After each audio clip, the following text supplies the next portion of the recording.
नमस्कार, मैं हूं आपके साथ इश्तियाक अहमद और आप देख रहे हैं आर्य न्यूज। स्वागत है आपका हमारे राजस्थान में। रुक करेंगे राजस्थान की तमाम खबरों की तरफ। राजस्थान के झुंझुनू में शुक्रवार को एक अनूठी अंतिम यात्रा निकाली गई और शव तिरंगे में लिपटा हुआ था और बड़ी संख्या में लोग अंतिम यात्रा के साथ चल रहे थे और लोगों में उत्सुकता हुई कि कौन शहीद हो गया। लेकिन जब अर्थी पर शव देखा तो हर कोई संवेदनाओं से भर उठा और यह शव था राष्ट्रीय पक्षी मोर का, जिसे शहीद की तरह अंतिम विदाई दी गई।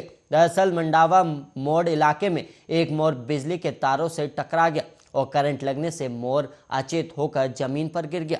और वहीं स्थानीय लोगों ने वेटनरी डॉक्टर अनिल कीचड़ को सूचना दी और डॉक्टर कीचड़ मौके पर पहुंचे और मोर का इलाज शुरू किया और इलाज के दौरान ही मोर ने दम तोड़ दिया और मोर की मौत ने डॉक्टर कीचड़ को झकझोर दिया और उनकी पहचान इलाके में पक्षी प्रेमी के रूप में है।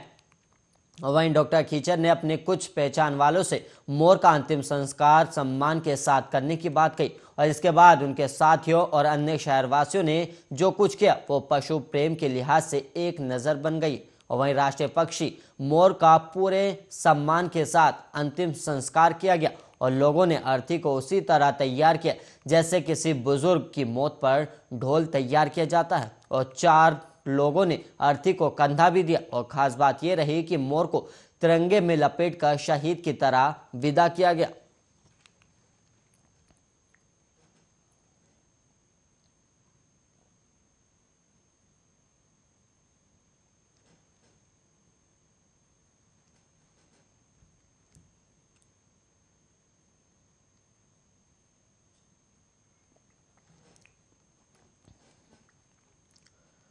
और वहीं प्रदेश में 6ठी से 9वीं के स्कूल 10 फरवरी से खुल जाएंगे, लेकिन 1ली से 5वीं तक के लिए स्कूल खोलने का रास्ता अभी साफ नहीं हो पाया है। और नीति आयोग के सदस्य डॉक्टर वी.के. पॉल की सलाह को केंद्र सरकार ने लागू किया तो राजस्थान के महज 3 जिलों में ही सभी स्कूल खुल पाएंगे। दरअसल डॉक्टर पॉल ने उन्हीं जिलों में स्कूल खोलने की सलाह दी है जहां पॉजिटिविटी रेट 5% से कम है और राजस्थान में सिर्फ दौसा, करौली और जालोर में ही पॉजिटिविटी रेट 5% से कम है और शेष 30 जिलों में 5% से ज़्यादा पॉजिटिव केस आ रहे हैं। और वहीं केंद्रीय मानव संसाधन मंत्रालय ने शुक्रवार तक किसी तरह की गाइडलाइन जारी नहीं की है, जबकि नीति आयोग के सदस्य डॉक्टर वी.के. पॉल ने स्कूल खोलने की आवश्यकता जताई है और उन्होंने कहा कि जिन जिलों में 5% से कम पॉजिटिविटी रेट है वहां स्कूल खुल सकते हैं। और शुक्रवार देर तक देश के करीब 70 जिलों में ऐसे हालात थे जहां सभी स्कूल खुल सकते थे।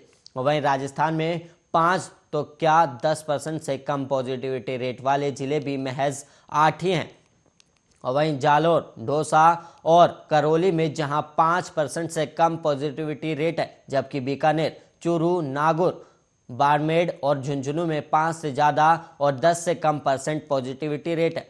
और ऐसे में अगर सरकार नीति आयोग की सिफारिश से 2 गुना पॉजिटिविटी रेट पर भी स्कूल खोलती है तो महज 8 जिलों में ही स्कूल खुलेंगे। और चिंता की बात यह है कि इन जिलों में पॉजिटिविटी रेट 5 या 10% से नीचे रहेगी ये तय नहीं है। और अगर नीति आयोग की सिफारिश मानने का दबाव बनाया गया तो राज्य के 25 जिलों में स्कूल खुलना मुश्किल हो जाएगा।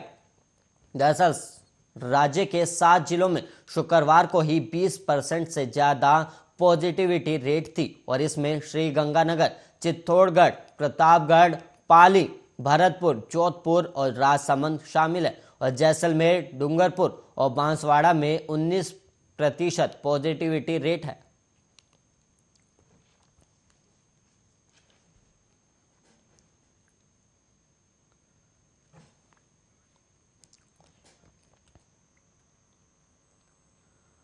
और वहीं बात की जाए रीट पेपर को लेकर तो वहीं रीट पेपर लीक मामले में अब संसद में भी गूंज रहा है और लगातार दूसरे दिन शुक्रवार को भी आरएलपी सुप्रीमो और नागौर सांसद हनुमान बेनीवाल ने लोकसभा में राष्ट्रपति अभिभाषण के धन्यवाद प्रस्ताव पर हो रही चर्चा में भाग लेते हुए रीट 2021 भर्ती परीक्षा में हुई धांधली और पेपर आउट का मामला उठाया और उन्होंने इस मामले में संसदीय समिति को भेजने और राज्यपाल से पूरे मामले की रिपोर्ट मांगने और वहीं सीबीआई जांच कराने और इस भर्ती परीक्षा को रद्द करवाने की मांग की है। और साथ ही उन्होंने कहा कि एसओजी की जांच में सामने आया है कि पेपर शिक्षा संकुल से आउट हुआ था और ये सब सीएमओ, जिम्मेदार अफसरों और मंत्रियों के संरक्षण के बिना असंभव था। और वहीं सांसद बेनीवाल ने आगे कहा कि राजस्थान में भर्तियों में हो रही धांधली और लगातार आउट हो रहे पेपर से बेरोजगारों में आक्रोश व्याप्त है। और उन्होंने आगे कहा कि रीट 2021 भर्ती परीक्षा में संगठित गिरोह ने राजस्थान की सरकार के जिम्मेदारों के संरक्षण में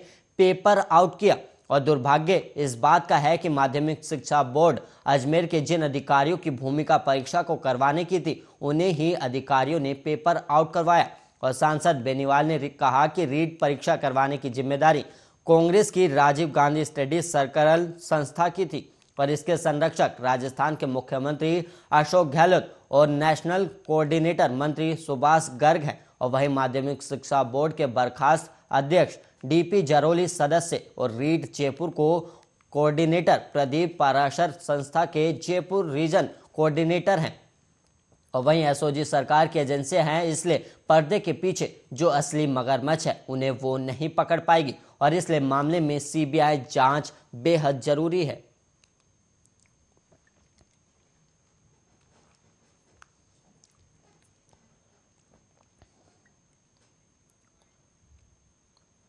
और वहीं बढ़ेंगे अगली खबर की ओर, जहां पर ब्यावर में शिक्षा को लेकर देश विदेश तक गणित का परचम फहराने वाले डॉक्टर धर्मीचंद गोखरू नहीं रहे और उनके निधन से शिक्षा जगत को बड़ी क्षति हुई और उन्होंने 83 साल की आयु में संस्कार को अलविदा कह दिया। और वहीं परिजन नीलेश बोरन ने बताया कि डॉक्टर गोखरू ने ब्यावर के सनातन धर्म राजकीय महाविद्यालय से बीएससी पूर्ण की थी और शिक्षा के बाद राजस्थान लोक सेवा आयोग की ओर से गणित प्राध्यापक की चयन सूची में प्रथम स्थान प्राप्त किया और वहीं राजकीय महाविद्यालय में प्राध्यापक के रूप में राजकीय सेवा शुरू की और इसके बाद अजमेर के राजकीय महाविद्यालय में अध्यापन और शोध कार्य करते हुए 1995 में उपाचार्य पद पर पदोन्नत हुए और फिर नसीराबाद के राजकीय महाविद्यालय में प्राचार्य पद से साल 1997 में सेवानिवृत्त हुए।